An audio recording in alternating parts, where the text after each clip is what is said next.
Komandan.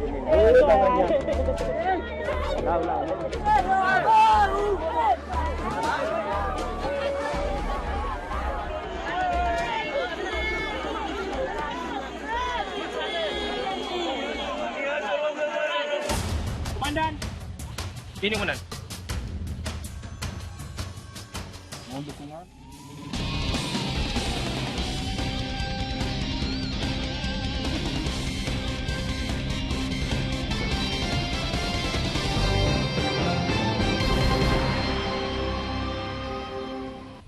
Halo, selamat pagi saudara. Selain informasi geger pembunuhan gadis berusia 13 tahun tadi, masih ada informasi lain, diantaranya aksi perampok menculik teknisi ATM dan menggasak uang 755 juta rupiah terekam CCTV. Serta segmen Kas Info Kriminal, masih pacaran kok sudah main tangan. Segera kita jalan Buser Pagi selengkapnya.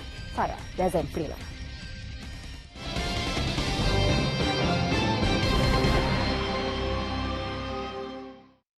Informasi pertama kami, saudara, setelah dilaporkan hilang selama 5 hari, seorang gadis berusia 13 tahun di Nias, Sumatera Utara, akhirnya ditemukan sudah tidak bernyawa di dalam parit.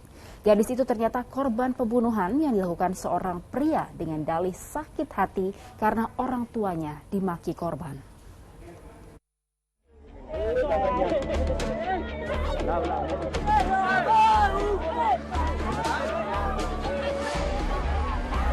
Tangis histeris keluarga seketika pecah saat menemukan FAW sudah menjadi mayat di sebuah parit di Dusun 5, Desa Sitolu Banua, Kecamatan Bawolato, Nias Induk, Selasa siang kemarin.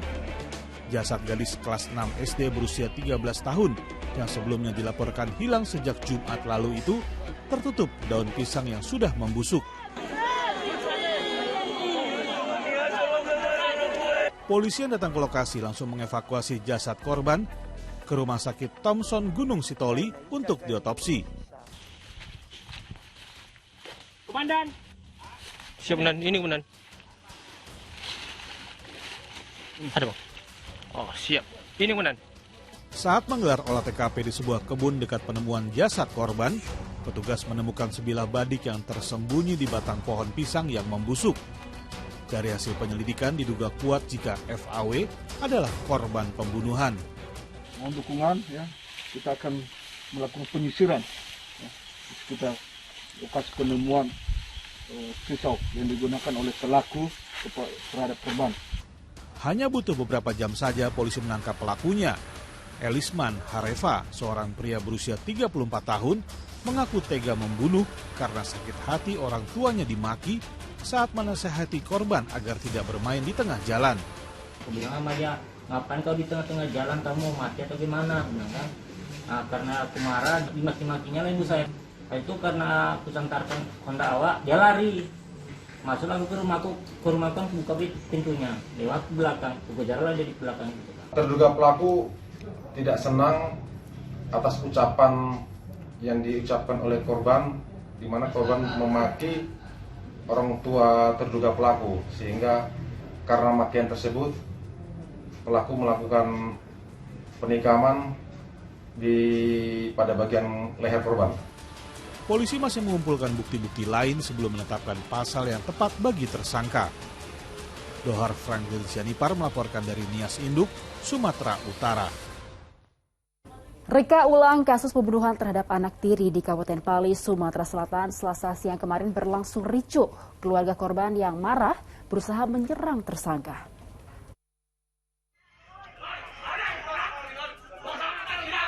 Kemarahan yang memuncak membuat keluarga terus berusaha menyerang Anton yang dihadirkan dalam reka ulang kasus pembunuhan anak tirinya di Mapolsek Talang Ubi, Pali, Selasa siang kemarin. Beruntung polisi yang sigap bisa meredam suasana.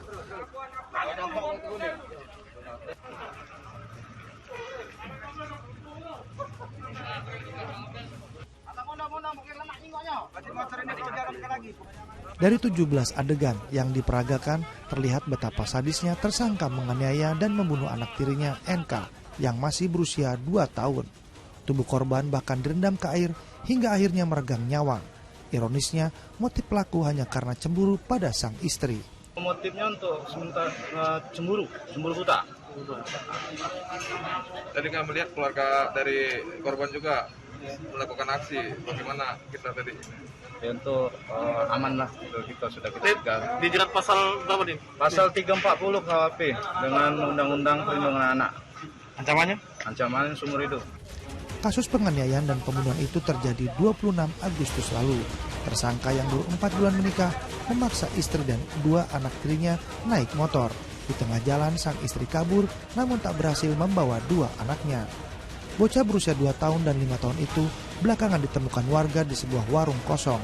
Naas, sang adik yang menderita luka paling parah, akhirnya meninggal dunia. Dedi Irwansyah melaporkan dari Kabupaten Pali, Sumatera Selatan. Disalahgunakan menjadi tempat pembuatan surat tes antigen palsu. Sebuah pool travel di Bandar Lampung Selasa sore digerebek polisi. 4 orang ditangkap beserta peralatan pembuatan surat antigen palsu. Maju bang. Kedatangan polisi tak disangka-sangka oleh para pegawai pool Asifa Travel di Jalan Haji Komarudin, Rajabasa, Bandar Lampung, Selasa sore. Bukan untuk memesan tiket perjalanan, petugas datang untuk menggerebek aktivitas terlarang di tempat ini. Tak hanya sebagai jasa travel, kantor ini ternyata juga dialihfungsikan sebagai tempat pembuatan surat tes antigen palsu. Capnya yang mana? Terus kertasnya yang kamu pakai yang mana? Selain ini mana lagi? Itu. Saat digeledah, petugas menemukan sejumlah stempel bertuliskan klinik di Bandar Lampung hingga berbagai surat antigen palsu pesanan pelanggan. Beberapa unit komputer, mesin printer, dan uang tunai Rp500.000 juga disita. 4 pegawai Asifa Travel dan seluruh barang bukti selanjutnya dibawa ke Mapolresta Bandar Lampung.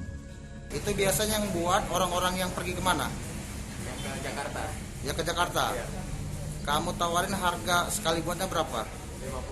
50.000. Itu biasanya orang datang atau kita nyari? Kadang ada yang datang sendiri, Pak. Kadang kita nyari? Ya. Sehari bisa buat berapa banyak? Tergantung sih, Pak. Awal mulanya kita periksa travel-travel yang ada di wilayah kita. Ternyata benar kita temukan adanya rapid test palsu, ya, surat rapid test palsu yang dibuat sendiri. Kemudian kita menemukan untuk menelusuri hasil tersebut, kita dapatkan di wilayah Rajabasa. Dalam satu hari, para pelaku bisa membuat hingga 20 surat antigen palsu. Terungkapnya kasus ini setelah petugas menggelar razia penumpang travel tujuan Pulau Jawa. Polisi menduga masih ada pelaku lain yang terlibat peredaran surat tes antigen palsu itu. Aris Susanto melaporkan dari Bandar Lampung, Lampung. Keinformasi selanjutnya, Saudara, setelah buron selama 2 pekan, 4 perampok mesin ATM milik bank pemerintah di Rokan Hulu, Riau akhirnya dibekuk. Untuk memperlancar aksinya, komplotan tersebut menculik seorang teknisi mesin ATM sebelum menggasak uang tunai Rp755 juta. Aksi perampokan mesin ATM di Jalan Diponegoro, Simpang Kumu, Rambah Hilir, Rokan Hulu pada 1 September lalu terekam kamera pengawas. Para perampok terlihat membawa serta seorang teknisi mesin ATM bernama Daniel Sapta yang sebelumnya mereka culik. Setelah brankas berhasil dibuka, para pelaku pun langsung kabur dengan membawa uang tunai sebesar Rp755 juta. Berbekal rekaman CCTV itu, Direktorat Reskrimum Polda Riau akhirnya membekuk 4 perampok mesin ATM milik salah satu bank pemerintah tersebut. Baru Pak Kabit. Sudah berapa kali kalian melakukan ini? Siap sekali. Ketahuan, siap sekali. Kalian ketahuan? Ketahuan. Siap cuma itu.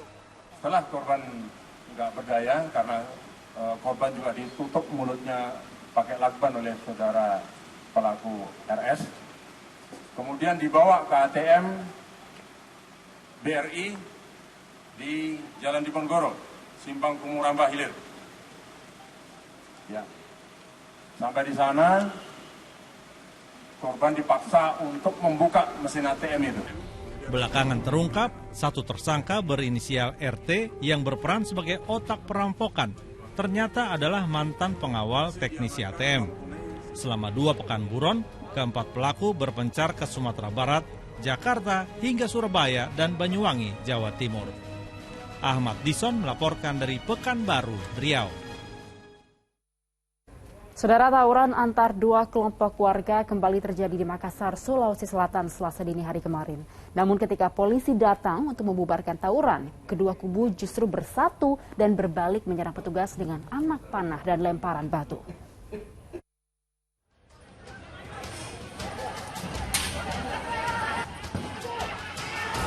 Lagi-lagi tawuran, dua kelompok warga di Jalan Kandea, Makassar, Selasa dini hari kemarin terlibat saling serang menggunakan panah, tombak, dan batu.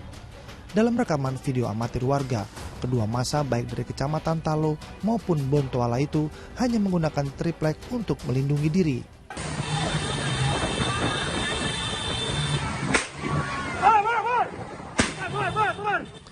Tak lama tim penikam dan patroli bermotor Polrestabes Makassar tiba dan langsung melepaskan tembakan peringatan untuk membubarkan tawuran. Namun kedatangan polisi justru disambut perlawanan dari kedua kubu warga. Awas, awas, Bang.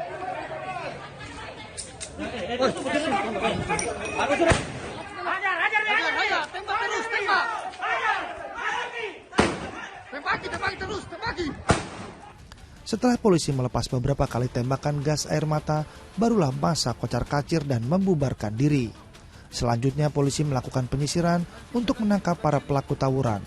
Polisi juga mengingatkan warga agar tidak keluar rumah demi keamanan. Pulang, pulang.